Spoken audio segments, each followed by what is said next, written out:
কেন্দ্রীয় অর্থমন্ত্রী নির্মলা সীতারামন 1 ফেব্রুয়ারি রবিবার সংসদে টানা নবমবারের মতো ইউনিয়ন বাজেট পেশ করতে চলেছেন। মোদীর 3.0 সরকারের এটি দ্বিতীয় পূর্ণাঙ্গ বাজেট হওয়ায় মধ্যবিত্ত ও বেতনভোগী শ্রেণীর প্রত্যাশা এবার বিশেষভাবে বেড়েছে। গত বছরের বাজেটে আয়কর কাঠামোয় বড়সড় পরিবর্তনের পর 2026 সালের বাজেট নিয়ে করদাতাদের মধ্যে স্বস্তির আশা তুঙ্গে। অনেকের মতেই এবারের বাজেটে একাধিক গুরুত্বপূর্ণ ঘোষণা হতে পারে, যা সরাসরি মধ্যবিত্তের উপর প্রভাব ফেলবে। এমনিতে যে কোনো সরকারের প্রথম বা দ্বিতীয় বাজেটে সেভাবে চমক থাকে না। এই বাজেটগুলি হয় মূলত সংস্কারমুখী, কারণ ভোটের চাপ থাকে না। তবে 2026-এ বিষয়টি আলাদা, কারণ এবার বাজেটের মাসখানেকের মধ্যে 5 রাজ্যে ভোটের বাদ্যি বাজবে।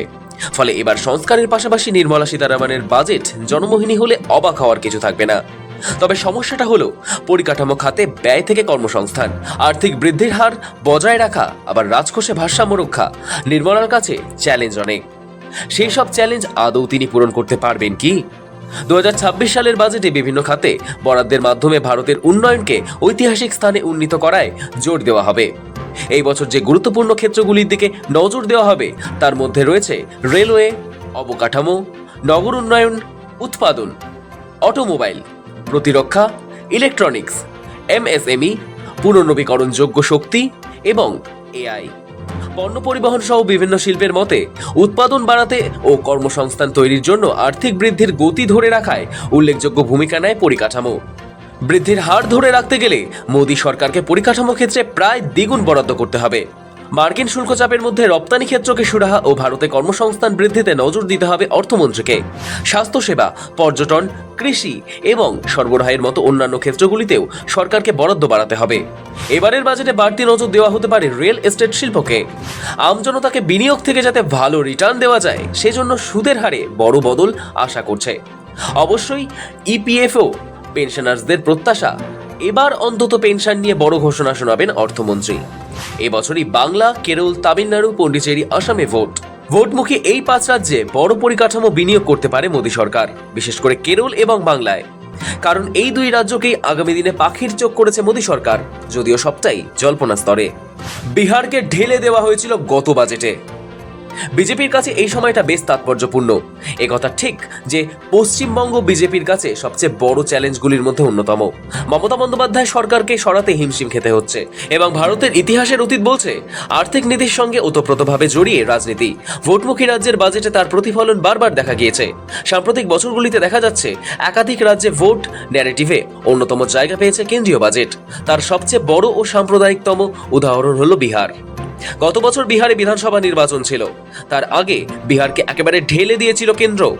একাধিক বড় ঘোষণা ছিল বিহারের জন্য। 2024 সালের জুলাইয়ে বাজেটে পরিকাঠামো ও উন্নয়ন খাতে বিহারের জন্য 60,000 কোটি টাকার উপর বরাদ্দ ঘোষণা করা হয়। তার মধ্যে 11,500 কোটি টাকা তহবিল ছিল বন্যা নিয়ন্ত্রণ প্রকল্পে। পশ্চিমবঙ্গের জন্য ঝুলিতে কি আছে? 2026 সালের পশ্চিমবঙ্গের ক্ষেত্রেও বেশ কিছু বড় ঘোষণা বাজেটে পাওয়ার একটা সম্ভাবনা নিয়ে জল্পনা চলছে। সেটা স্পেশাল প্যাকেজ নাও হতে পারে, কিন্তু ভোট ন্যারেটিভ জায়গা পাওয়ার মতো কিছু করতে পারে। এমন কিছু ঘোষণা যা পশ্চিমবঙ্গের জন্য এক্সক্লুসিভ হতে পারে। ইতিমধ্যে একাধিক রেল প্রকল্প পশ্চিমবঙ্গে ঘোষণা করা হয়েছে। অসমেও বিধানসভা নির্বাচন। বন্দে ভারত স্লিপার ট্রেন জুড়েছে হাওড়া ও গুয়াহাটিকে। মালদা থেকে সেই ট্রেন উদ্বোধন করেন প্রধানমন্ত্রী নরেন্দ্র মোদী। ভোটমুখী রাজ্যগুলিতে কেন্দ্রের বিশেষ ফোকাস নজরে এসেছে। বন্দে ভারত স্লিপার থেকে অমৃত ভারত রেল প্রকল্পকে ব্যাপকভাবেই পশ্চিমবঙ্গে প্রজেক্ট করা হচ্ছে। রেলমন্ত্রী অশ্বিনী বৈষ্ণবের কথায় অমৃত ভারত স্টেশন স্কিমে পশ্চিমবঙ্গের 101টি স্টেশন অত্যাধুনিক করা হচ্ছে। প্রধানমন্ত্রী পশ্চিমবঙ্গের রেল স্টেশন উন্নয়নে 13,000 কোটি টাকা বরাদ্দ করেছেন। এদিকে অন্যদিকে তৃণমূল কংগ্রেস ও বাম শিবিরের অভিযোগ, কেন্দ্রীয় সরকার টাকা দেয় দল দেখে। রাজ্যের বিজেপি সরকার নেই বলেই নাকি বাংলাকে বঞ্চিত করা হচ্ছে, বিশেষ করে 100 দিনের কাজ, আবাস যোজনা, শিক্ষা ও সামাজিক প্রকল্পের টাকা। এসব নিয়ে কেন্দ্র রাজ্যের টানাপোড়েন এখনো চলছে। বাজেট নিয়ে প্রত্যাশা, রাজনৈতিক চর্চা সবই চলছে। তবে ভুলে গেলে চলবে না, সরকারকে এই সবটাই করতে হবে রাজস্ব ঘাটতির হার নিয়ন্ত্রণে রেখে। তাছাড়া বিশ্ব অর্থনীতিতেও এখন টালমাটাল পরিস্থিতি। সবটা সামলে অর্থমন্ত্রীর ঝুলিতে ঠিক কি আছে সেটাই এখন দেখার। ব্যুরো রিপোর্ট, সময়, কলকাতা।